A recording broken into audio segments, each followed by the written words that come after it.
Got some more financials for you, this time from Sony, as they have sold 8.4 million units of the PlayStation 4 in the third quarter, taking the total sold this fiscal year to 15.4 million, which is higher than the amount it sold in the whole of the previous year, which is kind of insane.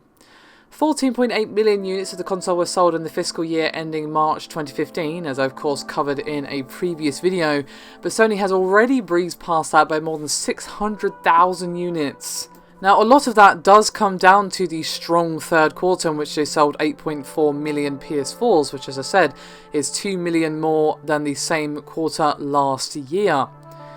And they are also expecting to sell 17.5 million PlayStation 4s by the end of the fourth quarter.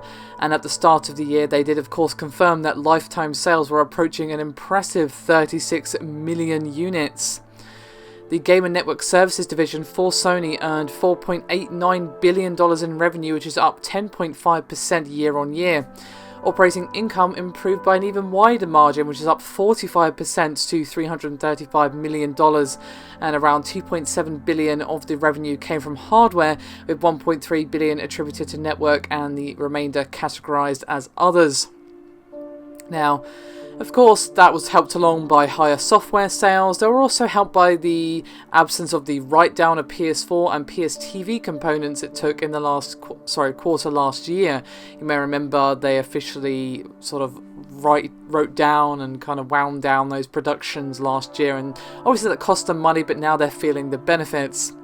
As a whole, Sony posted a 21.5 billion revenue for the quarter, which is less than 1% increase over the prior year. However, net income rose 33%, so there you go.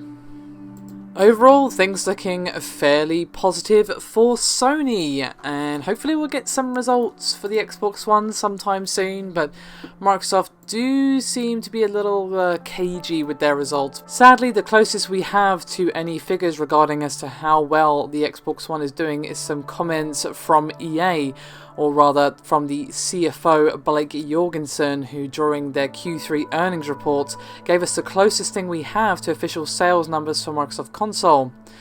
Now, he basically mentioned that both consoles, meaning of course the PlayStation 4 and the Xbox One, install base to be about 55 million units worldwide, and of course, given that the PlayStation 4 is currently sitting at roughly 35.9 million units. Basically, it suggests that the install base of the Xbox One is 19 million. But of course, those are just sort of rough calculations from unconfirmed, unofficial figures given by the CFO of EA. But given that Microsoft don't generally discuss their sales figures, it's probably the closest we're going to get for some time. Thank you very much for watching. I'll see you next time.